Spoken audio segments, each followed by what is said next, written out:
As we move on, I'd like once again to call up Mr. Glenn Ryder to introduce our next inductee. Glenn.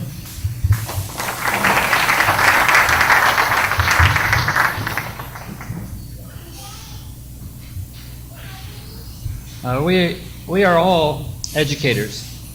And I think that's what our principal motive is in doing the jobs we do. And our coaches are certainly an extension of that. And their objectives match ours. And that's why I think our athletes are so successful in so many different ways. And I have the opportunity tonight to present Chris Hunter as a member of the Hall of Fame as a coach. Sports does an amazing job of recognizing achievements. Quite remarkable. If you're a coach and a player, it can be a game. Perhaps you win a championship and the recognition is accorded immediately on the spot, medals, and then it becomes a memory for a lifetime, and then it becomes a note in the book, and it's always there for you. Beyond that recognition, to get into the Hall of Fame of an institution, and particularly now the CCAA, a lot of different things have happened and a lot of contributions have been made. Chris has accomplished a number of things, probably quite unbelievable in a lot of ways. The gym at John Abbott has 6 banners from national championships, including the first one ever held. But beyond that, the success of those events was a foundation that he created for John Abbott basketball. For its 10 years, the next 10 years that followed, there were 4 more national championships. And following that, the 25th anniversary banner for basketball supremacy. So Chris laid the foundation and became the standard as a coach for what women's basketball could be for a very long time. And consider this, in one of those years, we had an alumni night and Thanksgiving weekend, double basketball games, students came back, the athletes. And on one particular night, there were 22 women who came back to play against the Current Islander team. So imagine the feeling if you were one of the Current Islanders, you've been introduced, and the 22 players, your opponents walk on, and every single one of them had won a national championship with John Abbott. The foundation was quite remarkable, and it's something we'll always remember. And the CCAA recognized that as well. In 1984, Chris was awarded first ever Coach of the Year for women's basketball. But when they did that, they recognized what we already knew in Quebec. His expertise in the technical aspects of the game, practice preparation, tactics, strategy, and the operation of the game were without equal anywhere in Quebec. It's quite remarkable. And beyond that, perhaps even more important is the relationship with the players. Players wanted to come to Abbott. They understood what was going on. They understood what Chris had created. It was magnificent. Recruiting was really quite simple in a lot of ways. But for that, what Chris was able to do was bring players in, evaluate their skills, and then teach each one at her own level and provide her with an opportunity to be better than she ever thought she could possibly be. And that was reflected, and I was talking with Chris a few weeks ago, and he was reminiscing, and things started to come back. So many times, games were won that was so completely out of hand it didn't make any sense. But something magical happened when Chris was coaching, and he was able to inspire in players the opportunity. You're not always going to win, that's a guarantee, but you're given the opportunity to be successful. And he provided that physically with the skills and mentally with their approach to the game. It's remarkable to watch, and I stood with Linda many times and wondered, how are they going to do this game? And somehow they would pull this sort of thing off. A legacy for a coach, well, it's quite remarkable. Chris actually, after he left Abbott, went on to coach at McGill and coached Quebec senior women several times. But the players themselves, they were able to learn from what he contributed, both on the court and in life after. And he told me the other day, a player who played in the national championship in 1983 dropped in to see him the other day. These are memories you can't replace with anything, and it tells you the kind of values that the players themselves place on it and the respect they had for their coach. But there's always something, isn't it, Chris?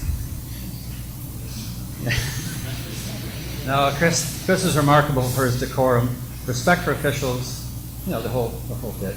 However, there's always something that can make sure that these rules actually stand in place. There was one particular game, and Chris was always well dressed for a game. Decorum was excellent. Something got to him, He had his sports jacket on, takes it off, and throws it on the floor, obviously, and that's 2 Oreo cookies rolled out.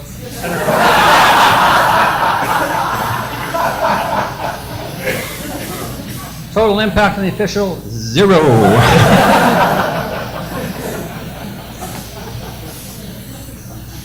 But I had the opportunity to work with Chris for so many years, and through the respect that supported him and the approach which the athletes took. So putting all that together, Chris, you've created a standard of excellence for women's basketball coaching in Canada and the CCAA. And I invite you, Chris Hunter, coach.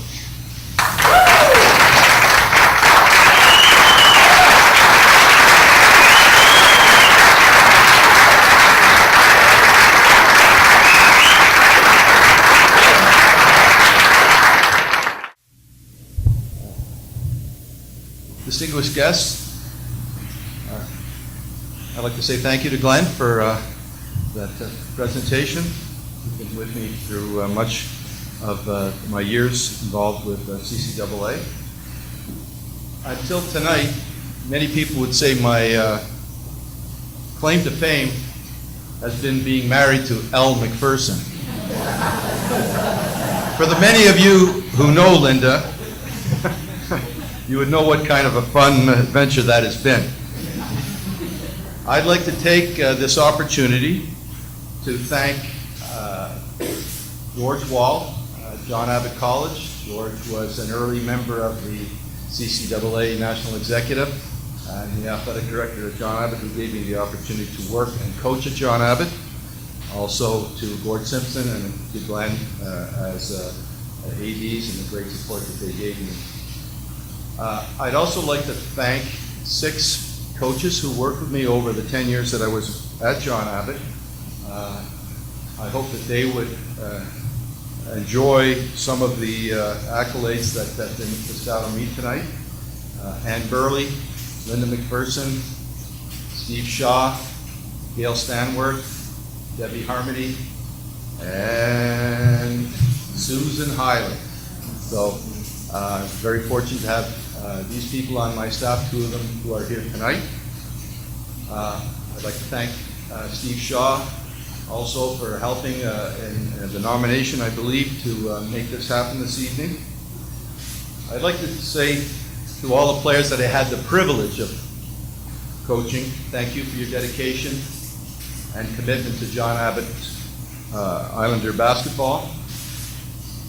I'd like to thank my wife, Linda, who together, probably our greatest accomplishment is the raising of 3 fine young men, one of them who is here with us tonight.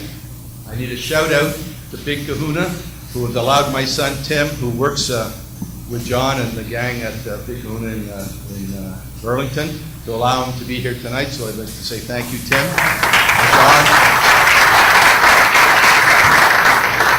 Another big surprise tonight, seeing my friend Danny Bellefontaine here. Danny doesn't know anything about basketball. Danny was the first time that I believe that Truro NSAC hosted the national championship in 1980.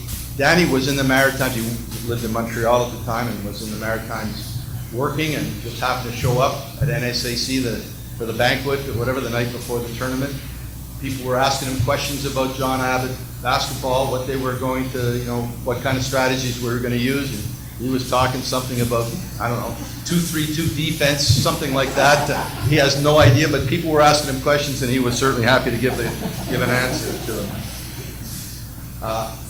Congratulations to the other members of the 2015 Hall of Fame inductees, and I do truly want to tell you what an honor it is to be up here, and I will cherish this moment forever. Thank you.